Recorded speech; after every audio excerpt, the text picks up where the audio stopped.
Muy buenos días, mis amigos. Continuamos con el ciclo de dolor y hoy vamos a hablar de algunos de los mecanismos que aparecen en la activación del dolor. Ya habíamos dicho que primero el dolor pues tiene que tener un estímulo inicial, inicio.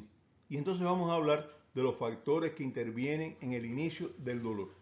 En primer lugar, sustancias activadoras.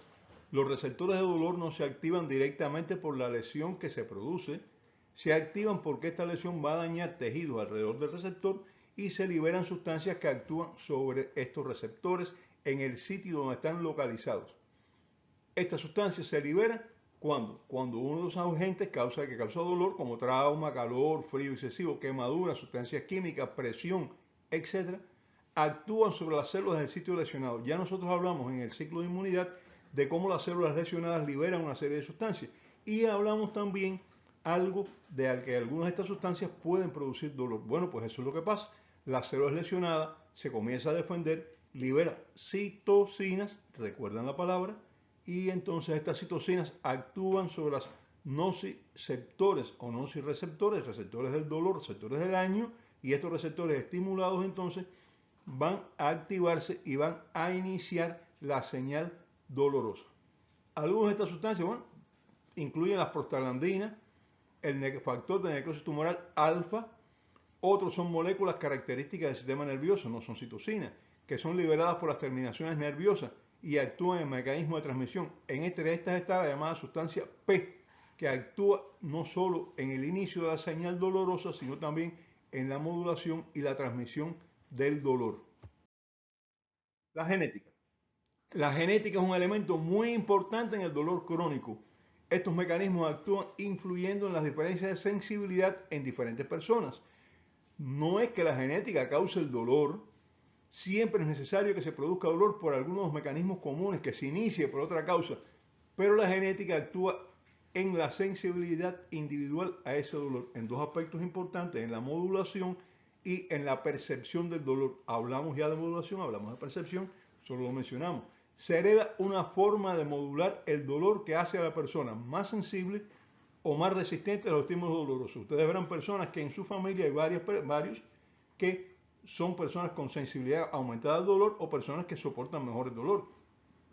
Hay personas que heredan esta sensibilidad mayor al dolor y estímulos leves pueden causar dolor intenso. Y ante un daño pequeño, pues se quejan mucho, empiezan, ¡ay, ay, ay! Entonces un amigo, un familiar le dice, déjame ver, y cuando observan un pinchacito pequeño, un golpe mínimo, le dicen, pero eso no es nada. Y el hipersensible responde, claro, porque no eres tú el que se pinchó o el que se golpeó. ¿Los conocen? Estoy seguro que sí. Estoy seguro que los conocen. No le echen la culpa. Es la genética. A la genética se echan la culpa de muchas cosas, ¿no? No voy a explicar de qué. Mecanismos genéticos se relacionan con la modulación de la respuesta ante diferentes agresiones y eso depende de varios factores que incluyen la experiencia previa de exposición al agresor y la genética de respuesta inmune.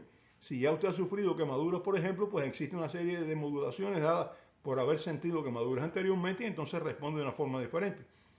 La facilidad mayor o menor de algunas personas a padecer de enfermedades también influye en esto, y esto es genético. Y algunas de estas enfermedades relacionadas con factores genéticos, como por ejemplo la migraña familiar, algunas neuropatías, enfermedades de los canales de membrana, hablamos de esto en las células eucariotas, y todo esto pues se heredan características diferentes y puede influir en la transmisión o en la percepción o en la modulación del dolor. Se considera por los estudios realizados que existe una sensibilidad genética a sentir el dolor de forma más o menos intensa en algunas personas. Y esto, repito, es familiar y es hereditario. Pero siempre, siempre, siempre, siempre tiene que existir una causa que origine el dolor. La genética modula el dolor o modifica la percepción del dolor, pero no causa el dolor. Estas personas que se quejan mucho por el dolor, pues tienen una causa. Enfermedades asociadas. Existen enfermedades como la diabetes mellitus o adicciones como el alcoholismo o el tabaquismo que causan lesiones que no son muy evidentes clínicamente, pero que son lesiones del nervio que pueden alterar la transmisión del dolor. Son las llamadas polineuritis sensitivas y que se expresan por dolor y por otros síntomas. Por eso enfermedades metabólicas y afecciones tóxicas como el alcoholismo o el tabaquismo pueden ser causa del dolor. No es la causa directa, es la lesión que ellas producen sobre el nervio lo que produce dolor. Y estas personas sufren de síntomas como son hormigueo, sienten como si estuvieran las hormigas caminándole por las piernas, calambres dolorosos en una posición determinada, son frecuentes, un calambre tiene cualquiera, pero así calambre, pues no es cualquiera quien lo tiene, generalmente se debe a una polineuritis. También tienen disminución de la sensibilidad, paradójicamente. Dicen, ¿cómo es que tiene dolor? Si cuando empieza a examinarlo, pues no siente tanto. Ah, esa es la característica que tiene una hipoestesia, es decir, disminución de la sensibilidad táctil, por ejemplo, pero tiene un aumento de la sensibilidad al dolor. A pesar, pues, de estas personas pueden sentir dolor sin estímulos evidentes o con estímulos ligeros. Son personas que tienen un aumento de la sensibilidad al dolor porque el dolor está causado o está modulado por una lesión del nervio debida a una diabetes no controlada. Ya hablaremos de eso en diabetes, o pueden estar causadas por enfermedades tóxicas como el alcoholismo o el tabaquismo. Ya mencionamos que factores sociales, culturales, psicológicos, etcétera, influyen no solo en la sensibilidad al dolor, sino sobre todo en cómo la persona expresa este dolor. Aquí la educación, el grupo social, expresiones como los hombres no lloran, expresiones machistas, ¿eh? Y el niño empieza a quejarse, ¡ay, me duele! Y el padre le dice, los hombres no lloran, así que aguanta, aguanta como un hombre. Son expresiones que modifican la sensibilidad al dolor también. Cuando una niña es la que se queja, la madre dice, las niñas tienen que disimular, tú no puedes mostrar todo lo que te sientes. Esos son factores sociales y culturales. Si le duele, avise. Si se queja, pues quéjese. Porque usted va a dejar que eso influya, ¿eh? Porque va a dejar que le modulen, la sociedad le module su expresión al dolor. La sociedad nos enseña a ocultar lo que sentimos y eso incluye la expresión del dolor, no solo la expresión del dolor. La sociedad nos obliga muchas veces a ocultar cosas que sentimos, a no poder expresar todo lo que sentimos porque podemos ser ofensivos, porque podemos ir en contra del estatus establecido, porque podemos chocar con la sociedad. Y entonces dicen, es un sociópata. No es un sociópata, es una persona que está diciendo lo que siente, señores. Y entonces, a veces la sociedad nos obliga. Estoy con el dolor, pasa lo mismo, ¿eh? Educan de forma que no podemos expresar el dolor, pero también expresar lo inverso, ¿no? Un dolorcito, corre que le duele, ay, la niña se cayó, ay, el niño se dio un golpecito, pues corre, ay. Y entonces, ¿qué hacemos? Exageramos el dolor. Y entonces el niño que se va educando en esto muchas veces dice, cuando algo me duele, o digo que algo me duele, me dan consuelo, me dan atención, y entonces voy a decir que me duele cualquier cosita sencilla.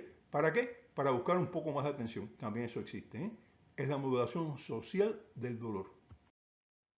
Hay personas estoicas que soportan el dolor sin mostrarlo y que generalmente los que los conocen pueden identificar cuando sufre porque modifican su conducta habitual. Es decir, ya no son, cuando usted lo ve más retraído, lo ve con algunas características, dice, algo le pasa, porque no es así.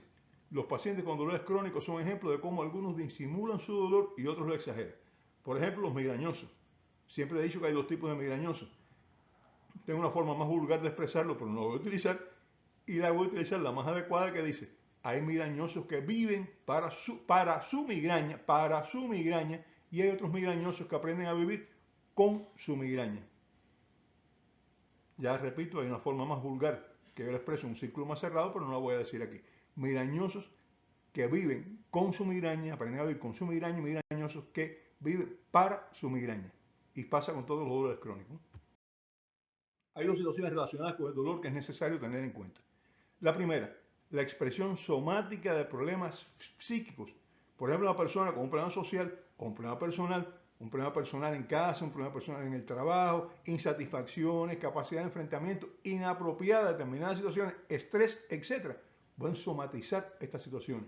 Es decir, reflejarlas como un síntoma. Y el síntoma más frecuente para esto es el dolor. ¿Por qué? Primero, no tenemos cómo medirlo. Usted dice que le duele algo y nadie puede decir que es mentira porque eso no se sabe cómo. Segundo, una persona quejada de una enfermedad que no mejora, entre ellas el dolor, recibe atenciones que no recibiría si no estuviese enfermo. Y por lo general su familia y sus compañeros o amigos tienden a protegerlo y cuidarlo. Pobrecito, que tiene un dolor ahí, que cuando usted empieza a investigar, pues mira, parece que es un problema de la columna. El problema de la columna que tiene es mínimo, pero el dolor está exagerado. ¿Por qué? Porque está buscando eso, apoyo, atención y eliminar un poquito los problemas que tiene arriba. Ya nadie lo va a criticar por lo que hizo o no hizo y lo van a atender un poquitico más. Y esto es lo que se conoce como somatización de problemas psíquicos. No es que la persona esté fingiendo, es que realmente cree que siente el dolor. o está sintiendo un dolor mínimo y lo exagera. Esto hace que a veces aparezcan dolores atípicos sin que pueda precisarse un diagnóstico. El médico lo ve y no encuentra causa. Son personas que sufren de un dolor con causa evidente y que tienden a ser exagerados socialmente para buscar un beneficio social o familiar que no tendrían de otra manera. Repito, no son personas que están fingiendo. Pero junto a ellos está el otro grupo, el grupo de los que conscientemente aparentan un dolor inexistente, lo que no está ahí, o exageran un dolor presente para beneficiarse de ello. Conocí un caso, no voy a dar muchos detalles para no por problemas éticos, de un señor que hizo un esfuerzo bajando una bicicleta de un camión, comenzó con dolor lumbar, estuvo ingresado en el hospital y aquello fue terrible, porque nunca apareció la causa de aquel dolor. Se fue de alta y cogió una depresión terrible, el psiquiatra incluso dijo que era depresivo, tenía problemas familiares y estaba expresándolo, se aprovechó del dolor lumbar subconscientemente, pero se aprovechó del dolor lumbar, ¿para qué? Para entonces crear toda una atmósfera alrededor de él que le permitía evadir una realidad a la que tenía que enfrentar y que no sabía cómo enfrentar. Sustancias activadoras del dolor, factores genéticos, enfermedades asociadas como la diabetes, etcétera, tabaquismo, alcoholismo, factores sociales o culturales, incluyendo factores religiosos, factores psicológicos individuales, ganancias secundarias más o menos conscientes, incluyendo la fuga de situaciones conflictivas, simulación consciente, son algunos de los factores que influyen en la expresión del dolor. Y bueno, nos despedimos, mis amigos. Hasta el próximo programa continuará el ciclo de dolor. Hasta entonces.